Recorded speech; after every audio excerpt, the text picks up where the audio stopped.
making their way down pit lane, Steve. Absolutely. So big field of Formula Vs here this weekend, 37 in total. Everybody finished yesterday. What a remarkable achievement for 37 Formula Vs to get through 9 laps of what was very high quality and very high-spirited racing. It was a sight to see. Great packs all the way up and down the field. Lead group of cars of about 10, and there was about 2 or 3 groups of 10 cars total, 8 to 10 cars total throughout the whole entire field. Everybody had a ball yesterday. There were some great drives in there as well. If we have a look through what the grid order looks like, the first man home yesterday was Daniel Reynolds in Paul Corcoran's Checkmate. He led out, actually went out a little bit too early. He thought that it was only 1 lap to go. In fact, there was 2 laps to go. So he really had to put the hammer down and did a fantastic job to insulate himself from any chance of being overtaken by Reef McCarthy in the Beecham Sabre number 61. Heath Collinson was home 3rd, and the national champion Michael Kinsella home in 4th place. He had a ball there as well, just sort of had to work out where to place his car on a couple of occasions. He hasn't been here for quite a number of years, so just sort of relearning the ropes of the Phillip Island Grand Prix circuit. Then we go back to Alex McDonald from Queensland and Lee Partridge. That was a very close run thing there for 5th and 6th place. David Casely in the number 7 from WA, home in 7th place. And Andre Curran got home in 8th in his Aussie Boat Sales entry there in car number 32. Curtis Porter had a few little handling dramas and a little bit of alignment issue after race 1 yesterday, so hopefully they've rectified car 67 out of Queensland in 9th. Nick Jones home in 10th. Ash Clifford and Brandon Taylor 11th and 12th. Jake Rowe, the big story for Jake Rowe was he started out of the 3rd row of the grid yesterday and got a good launch, but the line locker kicked in and the car was starting to slow, so he sunk right to the back of the field, had a major recovery drive to get all the way back to 13th. So that's a really good effort from him to get so far up the grid in a 9-lap race after being plumb last, and still in a good position to challenge the leading group of cars. Claudia Lennox was the first of the ladies home out of the 4 that are here this weekend. She's 18th in the order.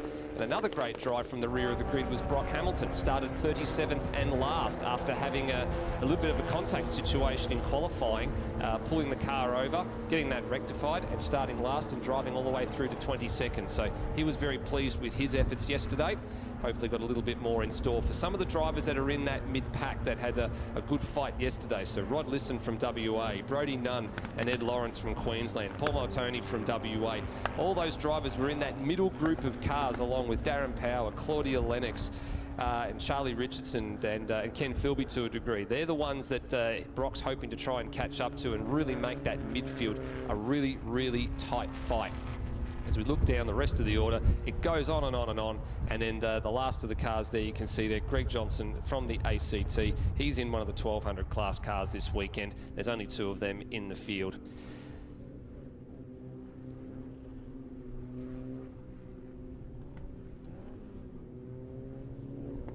Just waiting on the Formula Vs to come around there. The field, there's the Acura Motorsports car number 54 there, which is a new entry for this weekend, is Rocco Spinley. And maybe might be a couple of gremlins firing on that car. Just hearing it's a little bit of an unusual noise emitting from the back of possibly that car coming around the final couple of corners. Hopefully it'll get, it won't be too much of a hindrance for him when the green light goes on and racing gets underway. Such a big field of cars, takes a long time to form them all up, and of course in a timed race that means laps. So right now there's about 14 minutes and change left on the clock. Hopefully still enough time to get about 7 or so laps in. This will be a very quick sprint for Speco VHT preliminary number 2 in honour and memory of Brian Sambo Sampson. Awesome to see something different on the front row there. The Checkmate GP02 sitting there right next to the 61. And that is, of course, the Sabre 02 there as well. So something a little bit different on the front row, and they're underway. They are indeed underway. Everybody away this time. No missed gears. No problems off the start line. Everybody away, flying down towards turn number 1. Whole shot goes to McCarthy from the inside of the front row. So he's going to lead the charge into 1. Kinsella going with him round the outside of Daniel Reynolds. So too Lee Partridge. Good start from him from the 3rd row of the grid, moving up 3 spots into position number number 3.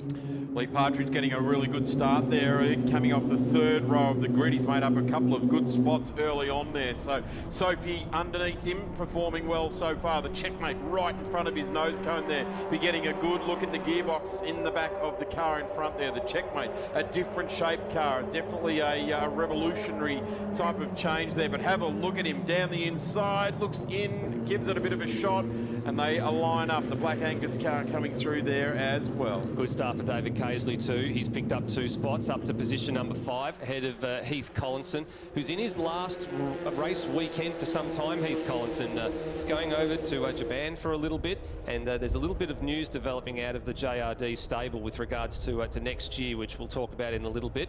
But Heath Collinson's got a point to prove, and he'd dearly love another one of these Maury Fordham trophies to round out what would be his last event for a little bit of time at least. Certainly is. These cars have evolved over 60 years now. The Formula Vs have been very, very much part of the Australian motorsport landscape and providing massive fields of entertaining racing, and they continue to do so here at the 2023 Island Magic. And when you look back in through the field there's the number 16, the Beecham Racing entry of Charlie Richardson, the Jacer. She's had an offer put on the table as well in the last couple of days to drive in a top team in the Bathurst 6 Hour next year as well. So looking for a little bit of sponsorship to go along with supporting that ride if people are interested. But great to see that coming out of all categories, that doesn't matter what race category you're in, there's definitely talent that people spy and people think is definitely good to put into a more modern race car, something that's a little bit different, and give all the youngsters some opportunities to advance their career. Lead change now. McCarthy's gone back a spot. The checkmate gets back in the lead. Daniel Reynolds leads lap number 2 now. So shuffling going on. In fact, the cars look like they'd just thrown the cards up in the air and they were splayed all out over the front straight. The draft not taking too much of an issue at this point in time. Everyone just sort of seeing where they stand in the drag race to the line there without a running mate. The 78 tips it in right across the nose of Kinsella now. Kinsella, eyes forward there, just keeping the line held there. Lee Partridge just sitting back there as well. You get the feeling that Lee is all of his wealth of experience in motorsport, not just in Formula V, but across the Australian landscape, just sitting there going, okay, we've got a number of laps here. As long as I'm sitting in about this position and I can see the leader, and a lot of the time in Formula V, you can just about reach out and touch the guy next to you or beside you. I wouldn't recommend it, but certainly these things get very, very close. And Lee is just watching the way it is. Collinson also in that mix, and Casely just sort of giving that a bit of a watching brief at this point in time. Certainly is. Jake Rose not giving a watching brief. He's very slowly starting to pick his way through the field here. He's just gone past Nick Jones at the bottom of the hill at MG Corner, so that will bring him up to what is currently 9th place on the road. Now tucked in behind Curtis Porter from Queensland. Good to see that he's not going backwards like he did in the closing couple of laps yesterday afternoon, so hopefully everything is good on car number 67, and he can bring his way forward up to this group of 3 cars, and now effectively 4 cars going 4 wide, fighting over the lead of the race. How do you like it? Could you join 5 wide there? They got the 4 wide and then throwing them extra one in the mix. I tell you what though, it's dragging them through. The checkmate finds its way from leading the race back into P5 now as Partridge goes right round the outside there. Lee finding himself a really happy piece of track out wide there. Good to see that he can put the Sabre 02, lovingly called Sophie, the number 28, as they're going to go wheel to wheel down through turn 3. About 10 cars in this group now. They're starting to drop some of the stragglers that were on the back of the group. So Kieran, Taylor and Clifford are the ones that are just trying to keep in touch at the moment. Taylor and Clifford have started to lose the touch. Kieran's not far off losing the touch. He just needs to stay tucked in there behind Alex McDonald at the moment, and he'll be okay. Clifford and Taylor, the ones that have a bit of work to do. Back further in the pack, this is getting very interesting now. So you've got Kelly Egan, looks like trying to go around the outside of the number 74 of Michael Westerhout from Queensland here. That switches to the inside. Up she goes, trying to stay with the number 16 Jacer of Charlie Richardson. Couldn't quite get that move stuck before turn number 6. Back to the lead group. Up over Lukey Heights. Fantastic shot from the gravel trap at turn number 9. Plunging down the hill. into MG corner, one of the best passing spots on this Phillip Island Grand Prix circuit. Rowe caught on the inside there at turn number 11, not on the ideal line to take through the corner, so we'll lose a little bit of momentum, not too much, because the draft will help keep him in touch with this group that is leading at the moment. How many cars do we number in this field at the moment now, Darren? I think it's still about 10 or 11 cars. It's not quite fully done and dusted yet, but everybody's just got to stay tucked into the draft as long as they can at the back of this train to sort of be they in that don't. fight. They spread out across the track here. If the draft by side, yes, that's what they're doing. Yeah, that's the important piece, I think. So the last person in that queue there, I said, is Andre Curran, and then you had Brandon Taylor is just off the back of the pack, and Ash Clifford's definitely lost a bit of time in that last lap. He lost a full second to this group, so he's out of the draft and probably going to be in a bit of a difficult situation to catch back up. Lee Partridge has been fighting to get back in that line there. He was almost in the queue, being left out of it there, so he was finding himself in a bit of a difficult position there. McDonald also in there. Jake Rowe still completing his charge back to the front here. Partridge is that car on the inside there, the MPS Auto Speed outfit. He seems to have gone out with onto the left-hand side to join that group as well. To be able to put the car wide in the corners, but it's covering a lot more real estate than he needs. Go back to further battle pack with these guys here at the moment, which is around about position 20 we're looking at there. Yeah, so Brock Hamilton's leading this group. So he started out of 22nd place, just waiting for the timing to tick over so we can see where he is at the moment. And he's actually 21st. So this is 21st all the way back to about 30th is what we were watching there. So that's a very, very big pack. Brock's kicking away here. Ken Philby now on the inside of Gavin Stubbs. So great to have Ken back in the field for a long period of time. Did a lot of his racing here in Victoria by virtue of the fact that he is a Queensland native. He would fly down, pick up a car, drive to the track, go and get the race car. Many seasons of racing doing it that way. Absolutely. And it has been around for a long time. It's good to see Ken Philby out there. Rod Liston from WA tucked in here behind the number 6 here. I think that is Paul Maltoni as well. Looks like he's sporting a little bit of nose damage on the front of car number 6 there, in behind Darren Power in the Jacer. We did see a little bit of that yesterday as well. A couple of cars with a bit of walking wounded. Look at the second group there. It is just getting bigger and bigger lap by lap. They're all starting to arrive at the back of this lead pack. We've got over 12 cars in this front group here. And each time we get another one there, we're closer to a different race leader, because we're seeing them line up now. 5.5 minutes left to go in this race distance. They're all starting to find a running mate here as well.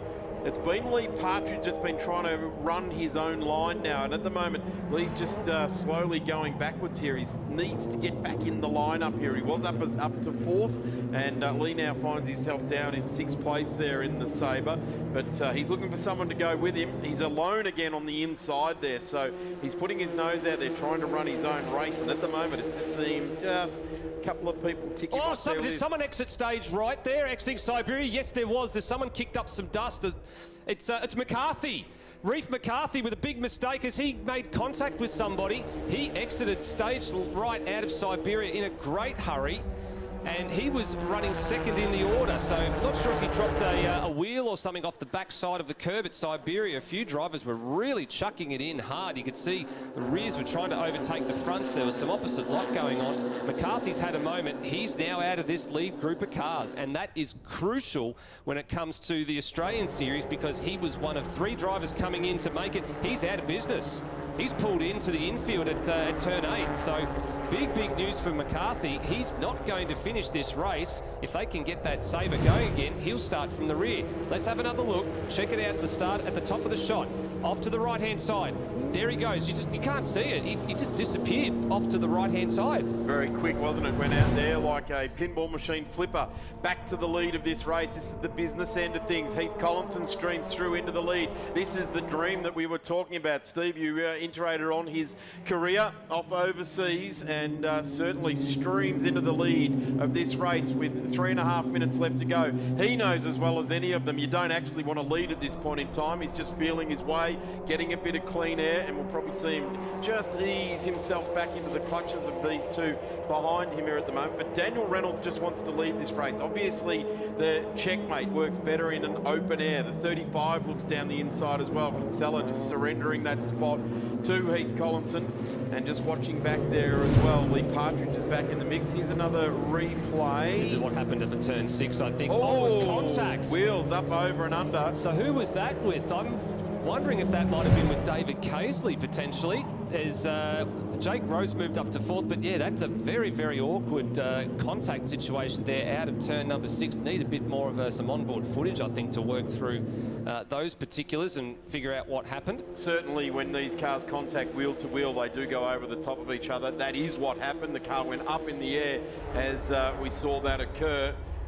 The front of the field, the mid-pack field, and the back of the field, there is the World Championship of Formula V going on in about 3 different stanzas of this race. This is the pack sort of further down the field at the moment. This is Paul No Motoni. less joy in racing here. It is just a different part of the field. It certainly is. It's Paul Motoni from WA leading Darren Power and about 4 other cars there.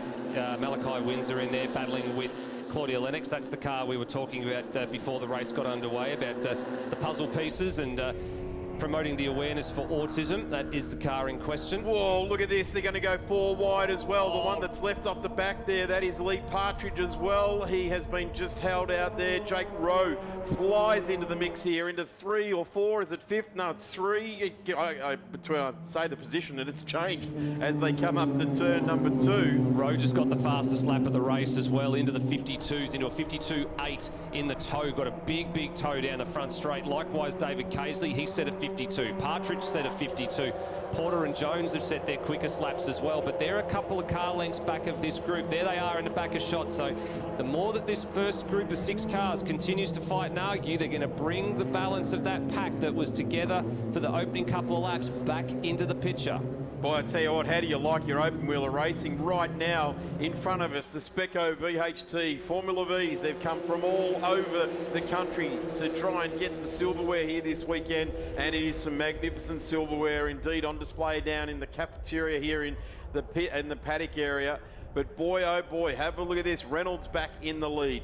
This group was 12, it's broken off into 6, and it's going to be 12 again before we get back around onto the straight here. This front 6 has worked very, very well together, and I would suggest the second 6, they're going to fan out. Partridge looks for a move down there on the 31 of Collinson, gets it done as well. Can't believe, 1 lap ago, Collinson was leading this race. He's now back in P6. He was feeling his way. He knows he'd get the car out in front, feel what it like in the clean air, and then just drop back a couple of spots in the row. Yeah, precisely. David Casely's had a good move here on this lap as well. He's moved up 3 spots to be second on the road, in behind yesterday afternoon's winner in Daniel Reynolds. He now looks to the outside. He'll actually lead across the stripe this time, Casely. Down the other side of the track comes the other blue jacer in Michael Kinsella. So who's going to be very, very brave on the run into turn number 1 here? Rowe down the inside as well, in the toe of David Casely. He's going to snatch P2 with about 2 laps to run here. Penultimate lap commencing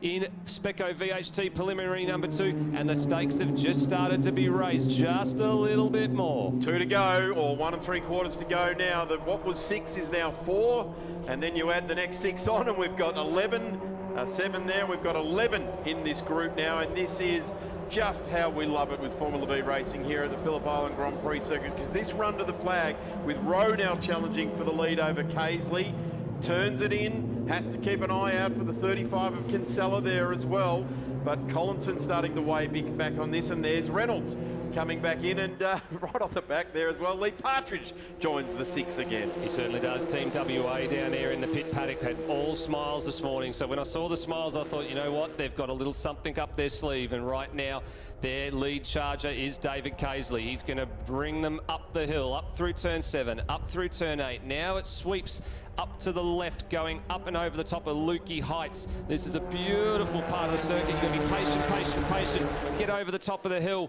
Get the car lined up, spot the braking zone, park it down the middle of the road if you're David Casely to defend. Go to the outside if you're the likes of Nick Jones, going right around the outside of Lee Partridge to pick up another spot. That's 6th for him on the road as we get to the last couple of corners. Round Belinda's Terrace, as it was known in the heyday, and now the last lap board goes out for the race leaders. Certainly a lot more romantic than turn 12, isn't it? Yes. Belinda's Terrace across the top of the property here as well. Last lap board out, and we're going to run 4 wide down into turn 1. We set sail on the last lap in this race. You can pick it if you want, but I dare not at this point in time. It's keep your eyes on the front of the Formula V field, and they go streaming through turn 1. High and wide, Collinson, Reynolds. It's the 35 of Kinsella still in the mix there. A little bit of a touch there as well. Rowe trying to stay on the inside, cover the least amount of territory. There's Partridge weighing in on it again. He's in, he's out, he's all over. Lee Partridge, he's been hung out to dry though. He's not in the line here. He's going to drop back some spots. Look at him force his way back into the lineup. Well done there to Lee Partridge, back in about 6th place right now. Forces himself back in front of Nick Jones there. That's crucial for the club championship as well. Defensive move for Partridge as well to head that potential move off. Couple of lock breaks heading down into turn number 4. Everybody gets through, no contact. Little bit of possible nose damage on the Nick Jones number 40 there as well. He was the one that made a little bit of contact, it looked like, with David Casely as they exited 1 and headed into 2. Now have a look at Porter sitting position himself well. Down there in 8th position. Don't count him out at this point in time, although that gap off the back of Rowe, they want to join that back up. They want a seamless join there as well. Looking to the inside is Kinsella, but have a look out in front. The guy that led the first lap is Dave Reynolds, holding them off nicely. How do you like it? 3 corners to go. Collinson's in position, so too is Jake Rowe. They're in the tow zone. They're looking to get down the front straight here, but Reynolds is the one being ejected out the back of this group at the moment. Partridge has just got rid of him. He's put himself into P5, but have a look at this. This is enough of a lead for our race leader, Dave Reynolds. That's not going to be closed on the run down of the checkered. Going to be difficult to close that one down. There's no lap traffic in play here to affect the run to the front straight, so Reynolds might just hold on here. Be 2 from 2, be a last-minute lunge for Kinsella, and I don't want to call that. That is super, super tight, and it's going to be given to Daniel Reynolds. The margin, 0.0053. Absolutely nothing. My apologies to Daniel. I've called him Dave over the last lap or so. He's racing in Adelaide this weekend, but great win there to Daniel Reynolds, and my apologies to getting his name wrong, but that is a victory there. Kinsella, Collinson, Rowe, Partridge, Casely, Jones to the line, Porter, Taylor and Curran rounding out the 10, and they were all within 1.7 seconds of each other. That is ridiculous. That is a ridiculous margin to cover the top 9 of Formula V race. There's actually a little bit going on down there as well for the minor placings. I think Charlie Richardson might have just outlasted Brodie Nunn there. This was further back in the field. They're down turn 4. Major lock-up for Rod Lisson. Oh, and Paul Multoney had to take to the grass to avoid the contact. Actually spun out there as well. So great evasive action to avoid a pretty major incident on the final tour down at turn 4 between the 2 combatants from Western Australia. As the whole entire field across the line here, except for a couple of drivers, the big casualty, Reef McCarthy. So his stranglehold on the Maury Fordham Trophy for the last 4 years appears to be over. If they can get that car back out, he will start from the rear of the grid, but has got a lot of work to do. There's the confirmation of the finishing margin. Absolutely nothing. That's the cigarette papers with their 0.005. Reynolds to Kinsella. Heath Collinson, he was in the picture too, so don't discount him later on this afternoon. And Jake Rose made great progress from 13th up to 4th. Partridge 5th. Casely led a lap there as well, so he's fronting up for a potential tilt at the title later this afternoon in 6th. Jones, Porter, Taylor, and Andre Curran dropped out of that lead battle group late there, but he's still there in the picture in 10th. 11th place, Alex McDonald. Ash Clifford-Home there in 12th, improving as well with Darren Parrow, Damien Spinello. Claudia Lennox into the 15 now with Rod Lisson. Malachi Windsor there as well. Brock Hamilton, Ken Philby into the 20, and Gavin Stubbs rounding out our 20. Jake Rowe improving massively, getting that fastest lap on a 152. Edward Lawrence to Charlie Richardson, home in 22nd. Brodie Nunn from Queensland there. Rocco Spindley, who was the Acura Motorsport car we saw at the beginning of the race, possibly with a misfire, has managed to get home in 24th, so it's a good start for a debut round for Rocco. And then Michael Westerhout, Cameron Bell, Kelly Egan, Danny Chero from WA, Mick Fisher and Paul Multoney, who had that spin there on the last.